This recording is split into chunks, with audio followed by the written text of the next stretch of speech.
Hello students, continuing solution chapter. This is our lecture number 5. So last lecture number 4 में हमने Henry's law को complete किया था और हेनरीज लॉ में हमने क्या पढ़ा था? फिर से आपको थोड़ा सा रिवाइज तो नहीं करवाऊंगा, जस्ट बता देता हूँ कि हेनरीज लॉ जो था हमारा, हेनरीज लॉ में हम लोगों ने पढ़ा था कि vapour pressure of gas in a liquid solution. ठीक है, या गैस लिक्विड सॉल्यूशन आप बोल सकते हो, इसे ऐसे बोल दो, गैस लिक्विड सॉल्यूशन का हमने वेपर प्रेशर फाइंड किया था वहां पे। बट आज का टॉपिक है हमारा, आज हमने पढ़ना है vapour pressure of liquid liquid solution. मैंने आपको शुरू में बताया था we have three parts of this chapter, gas liquid solution, फिर हमारा लिक्विड लिक्विड और देन सॉलिड लिक्विड। ये तीन पार्ट थे, हम लोगों ने ये वाला कर लिया है। अब हम करेंगे लिक्विड लिक्विड सॉल्यूशन वाले पार्ट को। क्लियर बेटा? तो चलो शुरू करते हैं। सो हमारी हेडिंग क्या रहने वाली आज? वेपर प्रेशर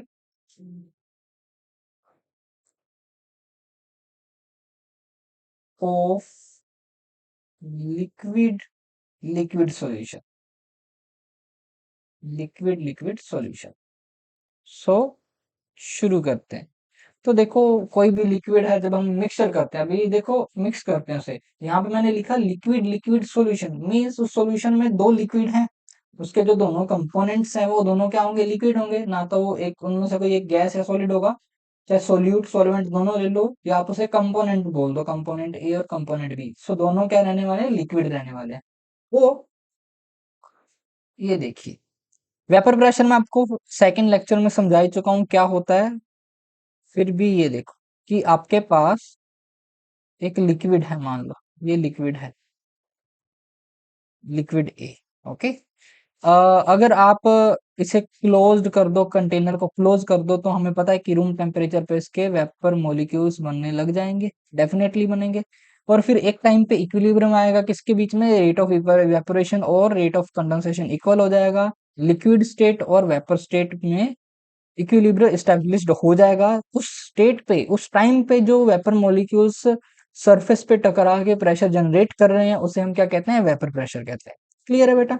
अब उसी की स्टडी हमें यहाँ पे करनी है, किसमें? लिक्विड लिक्विड सॉल्यूशन में। यहाँ पे तो मैंने जस्ट एक लिक्विड की बात कर ली, लेकिन हमें दो लिक्विड लेने हैं, उसका सॉल्यूशन बनाना, और उसमें हर कंपोनेंट का वेपर प्रेशर फाइंड आउट करना है। लेकिन देखो, जब अगर एक सिंगल लिक्विड होता है, तब तो जो भी सारा का सारा वेपर प्रेशर आएगा वो एक ही कंपोनेंट का होगा, दूसरा कोई है नहीं यहाँ पे। लेकिन यहाँ पे क्या दिक्कत है? यहाँ पे दो कंपोनेंट आ गए, अब उसमें जो वेपर प्रेशर आएगा वो दोनों का साझा होगा, दोनों का होगा ना, उसमें दोनों की कुछ ना कुछ कंट्रीब्यूशन रहेगा। वही हमें फाइंड आउट करना है कि किस कंपोनेंट का कितना वेपर प्रेशर रहने वाला है।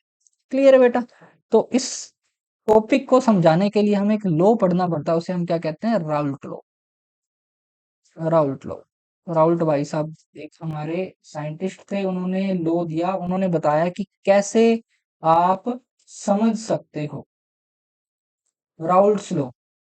ठीक है, तो राउल्ट्स लॉ में, राउल्ट्स लॉ को समझने से पहले हम इसका थोड़ा सा मिक्सचर का वो डायग्राम सा बना ले। ये लो, हमने ए लिया, एक लिक्विड ए था, प्लस में हमारे पास लिक्विड बी था। ठीक है, उनको हमने मिक्स करके एक सॉल्यूशन प्रिपेयर कर लिया। ये रहा हमारा एक सॉल्यूशन जिसमें लिक्विड ए और लिक्विड बी दोनों प्रेजेंट है।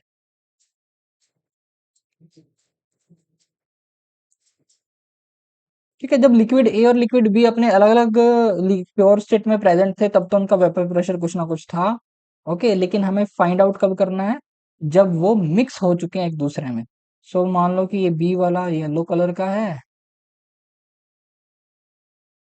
और ए वाले को व्हाइट कलर से शो कर देते, तो यहाँ पे बी के भी पार्ट रहेंगे लिक्विड फेज में। क्लियर है? तो अब जो वेपर बनेगी इसमें बी के वेपर्स भी रहेंगे, इसको ऊपर से मैं भी क्लोज कर दूंगा, और ए के भी वेपर्स रहेंगे। क्लियर है बेटा? इन्हीं में से हमें फाइंड आउट करना है जो वेपर प्रेशर जनरेट होगा, ए का कितना है, बी का कितना है। इस चीज को समझने के लिए राउल्ट ने लॉ दिया है, और उसी की हम यहाँ पे बात कर रहे हैं। तो राउल्ट क्या कहता है भाई? The vapour pressure vapour pressure of a volatile component, of a volatile component. Volatile का मतलब वो भी बता देता हूँ। Volatile component is directly proportional to, या यहाँ पे लिखो the vapour pressure of a volatile component in a solution is directly proportional, directly proportional to its mole fraction, to its mole fraction in liquid phase. ठीक है, liquid, in liquid. तो ये मैंने जो लिखा vapour pressure of a volatile component in a solution, vapour solution, वैसे तो vapour pressure आपका किसमें जनरेट होगा, वेपर फेज के कारण जनरेट होगा। तो यहाँ पे सॉल्यूशन लिखने से सॉल्यूशन तो ना ही लिखो, आप ऐसा लिख सकते हो भाई कि the vapour pressure of a volatile component of a solution, है ना, ये ज्यादा बेटर रहेगा, of a solution. So words को थोड़ा ध्यान से चयन करना होता है, ऑफ अ सॉल्यूशन। तो ये क्या कह रहा है, is directly proportional to its mole fraction in liquid. मतलब अगर यहाँ पे कोई वेपर बन रहा है किसी भी दो कंपोनेंट्स का, तो वो कितना वेपर प्रेशर जनरेट करेंगे लिक्विड सरफेस पे टकरा के, कोलाइड करके, वो किसके डायरेक्टली, किस पे डिपेंड करेगा, किसके डायरेक्टली प्रोपोर्शनल होगा, उसके मोल फ्रैक्शन इन लिक्विड के। सो मैं कह सकता हूँ कि एक्स ए और एक्स बी, बी का मोल फ्रैक्शन एक्स बी है, ए का मोल फ्रैक्शन एक्स ए है। मोल फ्रैक्शन मैंने आपको स्टार्टिंग में फर्स्ट लेक्चर में बताया था क्या होता है। फिर भी आगे हम अभी इसका जब मैथमेटिकल फॉर्म लिखेंगे लो का, उसमें भी आपको मैं जरूर बताऊंगा। ठीक है, तो अब देखो लिखें यहाँ पे वेपर प्रेशर जैसे लिखे, उसने कहा कि directly proportional to X. Proportionality का साइन हटाते ही हमारे पास एक कांस्टेंट आ जाता है P naught X. Okay, so P हमें पता है वेपर प्रेशर है, एक्स हमें क्या है, मोल फ्रैक्शन है जिसका भी हम निकाल रहे हैं। और पी नोट क्या रहेगा यहाँ पे, पी नोट रहेगा vapour pressure of a component in its pure state, in its pure state। ठीक है, प्योर स्टेट कहने का मतलब है कि जब ए अकेला प्रेजेंट था, तब वो खुद का कितना वेपर प्रेशर जनरेट कर रहा था, वो पी नोट है। और बी जब खुद प्योर स्टेट में था, उसके साथ कोई नहीं प्रेजेंट था, उस स्टेट में उसने कितना वेपर प्रेशर जनरेट किया, ये चीज बताता है। ठीक है बेटा, तो ये चीज आ गई। यहाँ पे हमें क्या पता चल रहा है कि जो वेपर प्रेशर है किसी भी कंपोनेंट है वो का, वो किसके मल्टीप्लीकेशन में आ रहा है, एक तो उसके प्योर स्टेट में वेपर प्रेशर के, और उसके मोल फ्रैक्शन में। तो आप इसे ऐसे भी लिख सकते हो कि the vapour pressure of a volatile component is the product, is the product of, is the product of vapour pressure of it's in pure state, vapor pressure of its pure state, and mole fraction in, and mole fraction in liquid state, in liquid, कि उसके liquid में कितने मोल fraction है और उसका pure state में कितना vapour pressure है, दोनों का प्रोडक्ट बना दे, प्रोडक्ट मींस मल्टीप्लिकेशन, वही उसका वेपर प्रेशर आएगा वेपर फेज में। क्लियर है। अभी हम दोनों कंपोनेंट अगर देखें, यहाँ पे लिक्विड ए प्लस बी है यहाँ पे, तो जैसे पी ए को लिखना चाहूँ तो मैं पी ए क्या आ जाएगा, पी नोट ए, उसका प्योर स्टेट में वेपर प्रेशर डॉट उसका मोल फ्रैक्शन एक्स ए, और पीबी के लिए सेम लिखूंगा तो यहाँ पे आ जाएगा P naught B X B. Okay, clear है ये।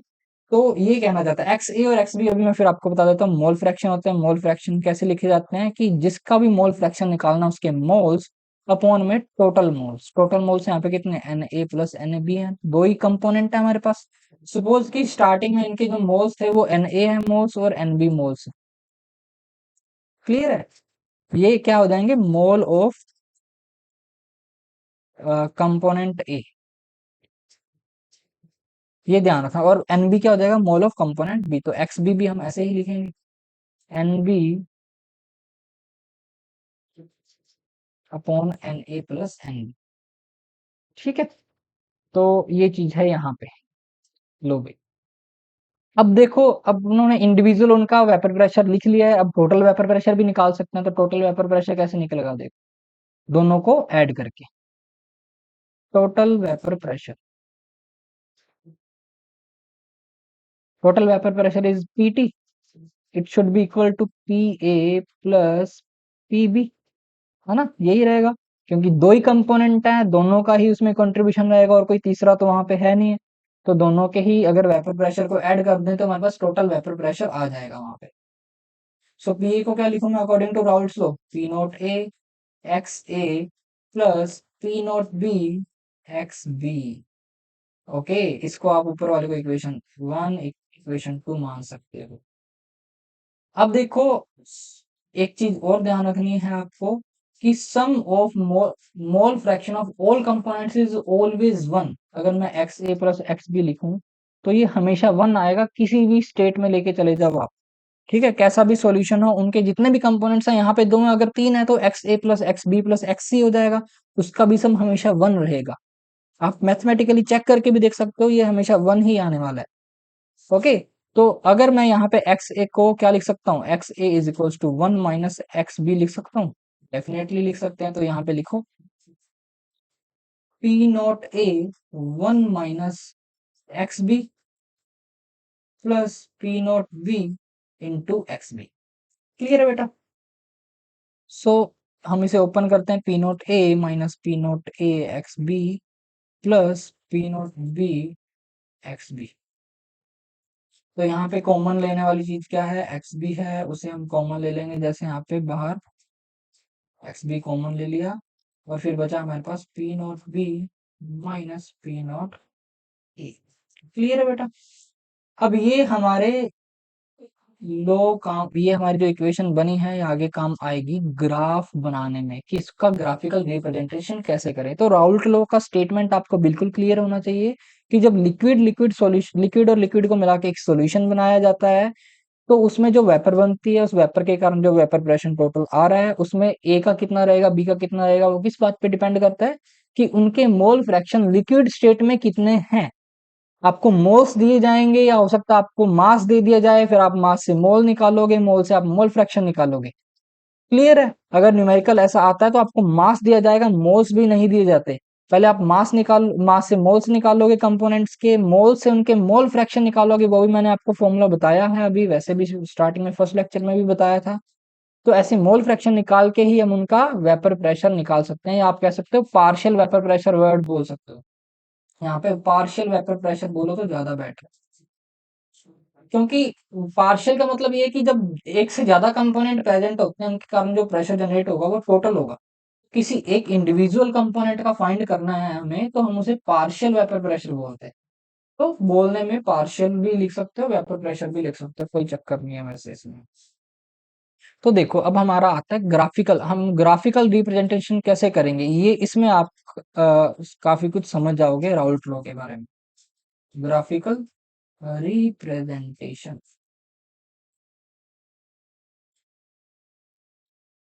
इसके लिए हमें कुछ अज्यूम करना पड़ेगा। Let's take P naught B greater than P naught A. क्यों? कुछ भी हो सकता है, पी नॉट ए ग्रेटर हो पी नॉट बी से।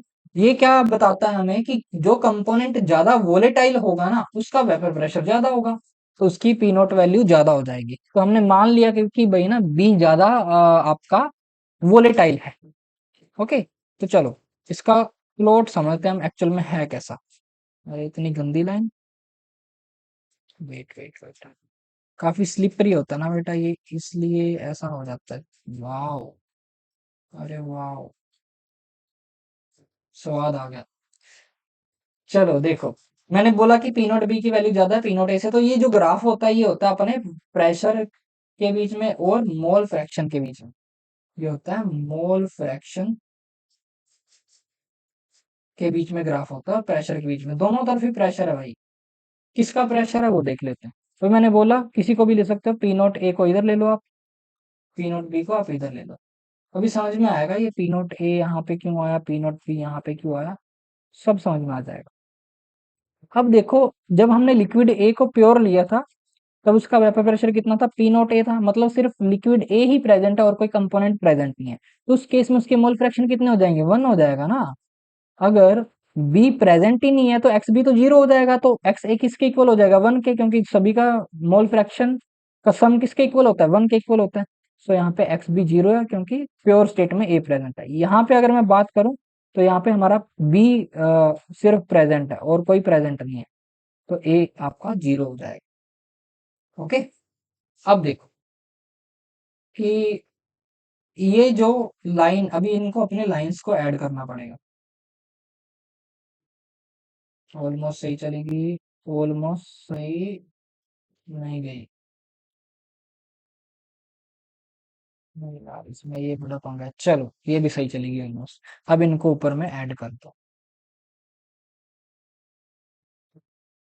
ठीक है ना। अब देखते हैं कौन सी लाइन किसको डिनोट कर रही है, इतनी सारी लाइंस बना दी है, कौन सी लाइन किसको डिनोट करती है। अगर देखो मैं इस लाइन की बात करूं, इस वाले की, यहाँ पे ए के मोल फ्रैक्शन 1 है, बी के 0 है, इधर की तरफ मोल फ्रैक्शन बढ़ रहे हैं बी के लिए, तो ये जो डायरेक्शन होगी वो बी के मोल फ्रैक्शन के लिए होगी, क्योंकि इधर बी के मोल फ्रैक्शन बढ़ रहे हैं। जैसे जैसे बी के मोल फ्रैक्शन बढ़ रहे हैं, वेपर प्रेशर बढ़ रहा है, सिर्फ बी का बढ़ रहा है। ये सिर्फ लाइन किसको शो करेगी, वेपर प्रेशर ऑफ बी या partial vapour pressure of B, उसको डिनोट करेगी। क्योंकि उसके मोल फ्रैक्शन बढ़ेंगे तो उसका वेपर प्रेशर भी तो बढ़ेगा।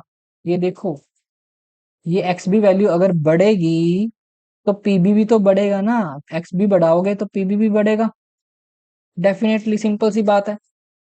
ओके, ये जाते जाते इतना ज्यादा हो जाएगा, जब एक्स बी आपका 1 हो जाएगा उस केस में, मतलब वो प्योर स्टेट में प्रेजेंट है।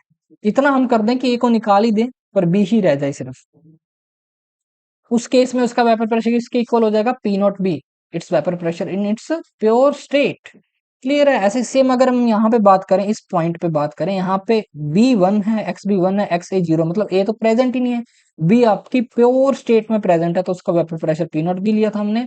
और अगर हम इधर की तरफ जाएं, अपोजिट डायरेक्शन में जाएं हम पी नॉट ए की तरफ, तो यहाँ पे ए के मोल फ्रैक्शन 0 से जाके 1 तक बढ़ रहे हैं, तो इधर हम जाएंगे तो ये लाइन किसको शो करेगी, ये शो करेगी हमारे partial vapour pressure of A को, पी ए।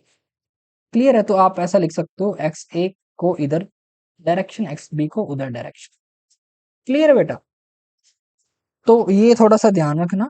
अब हमें थोड़ा सा एक एक इसका ग्राफ की नॉलेज होनी चाहिए। अगर आप मैथ्स के स्टूडेंट है तो आपको बहुत सारी समझ में आ जाएगी, लेकिन अगर आप बायो के स्टूडेंट है तो थोड़ी सी डिफिकल्टी होती है।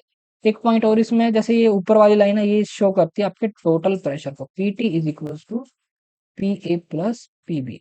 अब देख लो, एक इसके कुछ पोर्शन को समझने के लिए हम क्या करते हैं, एक लाइन ड्रॉ कर लेते हैं कुछ भी पर्टिकुलर मोल फ्रैक्शन पे। कोई एक पर्टिकुलर मोल फ्रैक्शन पे हमने एक लाइन खींच ली, इसका नाम रख दिया ए, ये हो गया बी, ये हो गया सी, सो यहाँ बी सी एंड डी। एक कुछ भी पर्टिकुलर मोल फ्रैक्शन ले लिया, एक्स बी का, एक्स ए का, है ना। उस पे हमने एक लाइन ड्रॉ कर ली और हमने देखा कि भी कितना वेपर प्रेशर रहने वाला है। ओके, कितना वेपर प्रेशर रहने वाला है।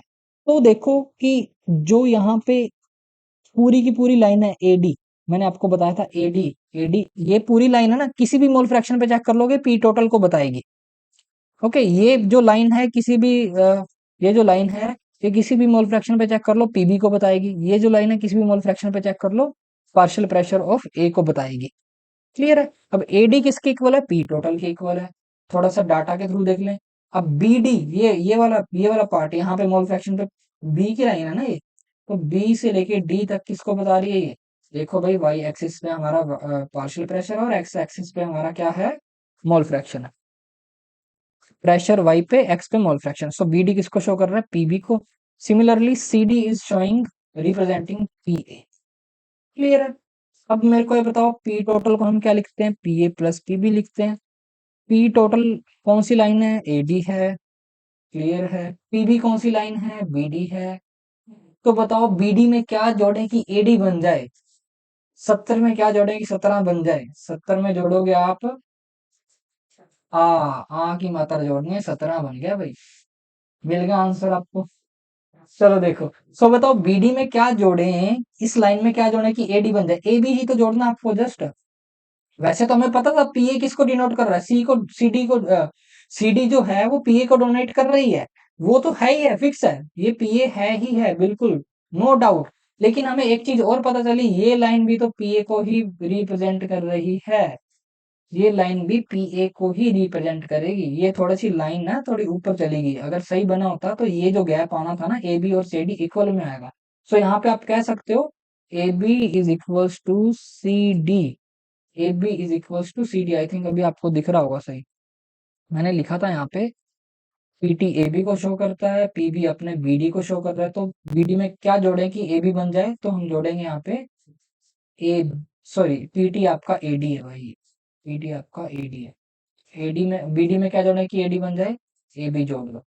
सो यहाँ पे ए बी और सी डी आपस में इक्वल में आ गए, मतलब ये दोनों पार्ट ही पार्शियल प्रेशर ऑफ ए को शो करेंगे, इस पे क्वेश्चंस बनते हैं, जेई में बनते हैं डेफिनेटली, तो ये चीज आपको समझनी है, ग्राफ आपको पूरी तरह से अच्छे से आना चाहिए, इसलिए मैंने आपको थोड़ा सा ये बताया है। क्लियर है बेटा? तो ये था हमारा अभी तक राउल्स लॉ का स्टेटमेंट हो गया, उसका ग्राफ हो गया, अभी नेक्स्ट इसके पार्ट पे चलते हैं। ओके, कोई डाउट हो तो आप कमेंट्स में पूछ लिया करो। अब हमारा नेक्स्ट टॉपिक जो रहने वाला है, इसी का जो सब पार्ट है वो है vapour composition, vapour composition, vapour composition कैसे फाइंड करें, मींस जो वेपर बनी है उसमें किसके कितने मोल फ्रैक्शंस हैं, हमें लिक्विड में तो पता थे एक्स ए और एक्स बाई एक्स बी है, लेकिन वेपर में किसके कितने मोल फ्रैक्शन है वो कैसे फाइंड आउट करेंगे। सो चलो देखते हैं कि ये आपके पास एक मिक्सचर था हमारा,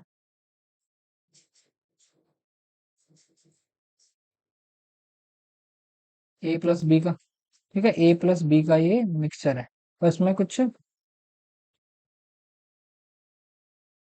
ये आपके वेपर बने हुए हैं, तो इसमें मैं लिख देता हूँ ए का पार्शियल प्रेशर पी है, बी का पार्शियल प्रेशर पी बी है, और वेपर में जो यहाँ पे तो इनके मोल फ्रैक्शन कितने थे, एक्स ए और एक्स बी थे, यहाँ पे जो थे वेपर में इनके मोल फ्रैक्शन हमें एज्यूम करने हैं कि क्या होंगे, वाई ए और वाई बी, वो कैसे फाइंड होंगे वो देख लेते हैं।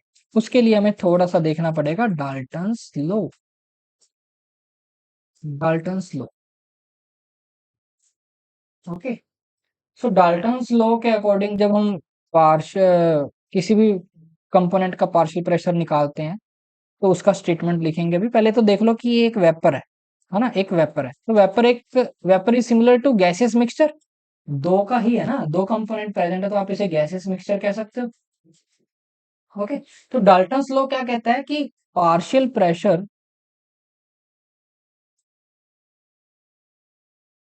Of any component, of any component in gaseous mixture, in gaseous mixture is the product of, is the product of its mole fraction, it's mole fraction, mole fraction कौन सा होगा, ये इसी गैसेस मिक्सचर में इसका जो मोल फ्रैक्शन मतलब Y ए और वाई बी वाला, and total pressure, and total pressure, clear है। तो हम लिखते हैं यहाँ पे भाई, अगर मेरे को पी ए निकालना है तो किसके इक्वल होगा, Y A dot P T के, और अगर मेरे को पी बी निकालना है तो ये हो जाएगा Y B dot P T के। समझ गए, ये जो मोल फ्रैक्शन है उसका गैसेस मिक्सचर में ले रहे हैं हम। तो देखो ये पी और पीबी हम राउल्ट्स लॉ से फाइंड कर चुके हैं, लेकिन हम यहाँ पे डाल्टन्स लॉ से देख रहे हैं, याद रखना। और जो डाल्टन्स लॉ ये भी कहता है कि जब टोटल प्रेशर निकाला जाता है वो इनके पार्शियल प्रेशर के सम के इक्वल होता है, मतलब PT is equals to P A plus PB, जो हमने यहाँ पे लिखा है PT is equals to P A plus PB ना, ये चीज, ये भी अकॉर्डिंग टू डाल्टन्स लॉ होती है, डाल्टन्स लॉ, ओके।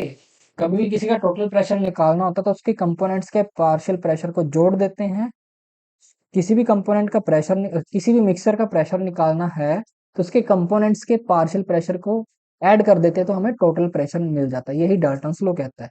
और वो पार्शियल प्रेशर निकलता कैसे है, वो डाल्टन ने बताया था कि उसके मोल फ्रैक्शन और टोटल प्रेशर का मल्टीप्लीकेशन कर दो, जो प्रोडक्ट मिलेगा हमें वही हमारा पार्शियल प्रेशर हो जाएगा। सो देखो भाई, P A is to Y A and P T, और ये लिख दिया हमने अकॉर्डिंग टू ये डाल्टन्स लो। अब हम करेंगे भी combining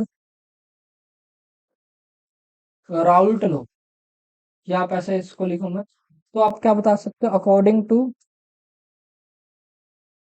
according to Raoult's law,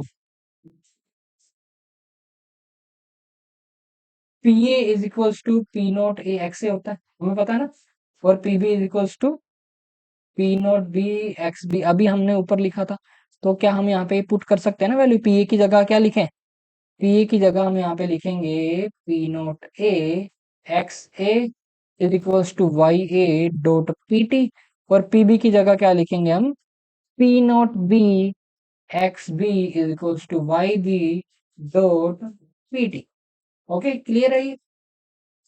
अब देखो भाई, इसमें हमें ये मिल गया, हमें निकालना क्या था, मोल फ्रैक्शन इन वेपर फेज निकालना था। तो यहाँ से हमारा फॉर्मूला बन गया है, Y A is equals to P naught A X A upon P T, और Y B is equals to P naught B X B upon P T. Clear है बेटा, यहां से हमें मोल फ्रैक्शन मिल गई।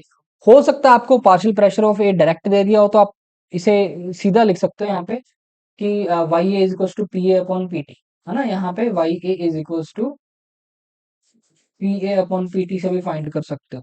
यहाँ पे Y B is equals to P B upon P T से भी फाइंड कर सकते हो, अगर आपको ये टोटल प्रेशर और ये सब चीजें पता है। अगर नहीं पता तो आपको राउल्ट्स लॉ से पहले निकालनी पड़ेंगी, फिर यहाँ पे आप वैल्यूज पुट करोगे। क्लियर है बेटा, तो ऐसे हम वेपर फेज में उनके मोल फ्रैक्शन निकालते हैं। सो मोल फ्रैक्शन डिफरेंट है, लिक्विड स्टेट में उनके एक्स ए और एक्स बी मोल फ्रैक्शन थे, वेपर फेज में उनके मोल फ्रैक्शन क्या है, वाई ए और वाई बी है ना। अब बच्चे क्या है, राउल्ट्स लॉ तो क्लियर कर लेते हैं, मतलब मोल फ्रैक्शन इन लिक्विड स्टेट चलो थोड़ा सा समझ जाते हैं, लेकिन न्यूमेरिकल जब आता है ना वेपर कंपोजिशन का, तब फंसते हैं। तो इस चीज को ध्यान रखना, ये काफी इंपॉर्टेंट रिलेशन है ये आपका, ये दोनों ही, ये वाला, ये वाला, और ये वाला पूरा ही याद रखना, ये काफी इंपॉर्टेंट है। इससे क्वेश्चंस बहुत आते कम है, लेकिन जब आते हैं तो बनते नहीं है, कम भी नहीं आते, ऐसे तो आते रहते हैं, लेकिन ऐसे समझना कि रेयर ही आएंगे, है ना। तो चलो, ये चीज याद रखते हुए इस पे हम कल न्यूमेरिकल्स करेंगे, अच्छे अच्छे करेंगे न्यूमेरिकल्स। और अब एक चीज और रिलेशन ले लेते हैं, जैसे हमें पता है कि एज वी नो, इससे एक और एक इक्वेशन बनेगी, as we know X A plus X B is equals to always one, components का मोल फ्रैक्शन का जो सम रहता है वो हमेशा वन के इक्वल होता है। सो एक्स ए को अपने क्या लिख सकते हैं, यहां से इस इक्वेशन से एक्स ए को क्या लिख सकते हैं बताओ, ये वाली इक्वेशन अगर देखें या ऊपर से इधर से देखें, इधर वाले से, हाँ इधर से ही देख लो, ऊपर इन दोनों में से एक्स ए को क्या लिख सकते हैं हम, Y A dot P T upon P naught A. Same similarly हम एक्स बी को लिखेंगे Y B dot P total upon P naught B is equals to one. P T को उधर ले जाते हैं, तो यहाँ पे बचेगा Y A upon P naught A plus Y B upon P naught B is equals to one upon P T. तो ये भी एक इम्पोर्टेंट रिलेशन है, इस पे ग्राफ बन सकता है, इस पे क्वेश्चन आ सकता है। आपको वेपर फेज का मोल फ्रैक्शन देके, वेपर कंपोजिशन देके टोटल प्रेशर पूछ लिया तो कैसे निकालोगे, हमें मोल फ्रैक्शन इन लिक्विड स्टेट से तो पता है कैसे निकालते हैं, एक्स ए एक्स बी राउल्ट लॉ लगा लेंगे, है ना। लेकिन यहाँ पे अगर आपको सिर्फ और सिर्फ वाई और वाई बी की वैल्यूज दे दें, है ना, वाई ए और वाई बी की वैल्यूज दें, एक्स ए और एक्स बी की वैल्यूज ना दें कि वेपर कंपोजिशन हमारा ये है, तो बताओ भाई टोटल प्रेशर क्या होगा, तब राउल्ट लॉ ना काम आते हुए आपका ये रिलेशन काम आएगा। डिराइव तो राउल्ट लॉ से ही हुआ है, लेकिन डायरेक्ट जो उसका जो सिंपलर फॉर्म है उधर से सॉल्व नहीं होगा। तो ये काफी इंपॉर्टेंट पार्ट है, तो इसे याद रखना जेई के लिए, नीट के लिए, नीट में थोड़ा सा कम, लेकिन जेई में, जेई एडवांस में क्वेश्चन आते हैं जो वो काफी अच्छे लेवल के आते हैं। क्लियर है बेटा, तो आज हम इतना ही करेंगे, कल इस पे हम अच्छे क्वेश्चंस लेके आएंगे नेक्स्ट लेक्चर में, मीन्स आज लेक्चर नंबर 5 था, कल लेक्चर नंबर 6 होगा, उसमें अच्छे न्यूमेरिकल्स करेंगे। और जो आपका बचा हुआ पार्ट है उसको भी आगे कंटिन्यू करेंगे, एक लेक्चर या दो लेक्चर लगेंगे आगे, और इसके बाद ideal and non ideal solution. अभी ये राउलेट लॉ कंप्लीट होगा, याद रखना है, ये नहीं कि मतलब पूरा चैप्टर कंप्लीट हो जाएगा, अभी इसका एक और पार्ट पड़ा है कोलिगेटिव प्रॉपर्टीज वाला। So that's all for today.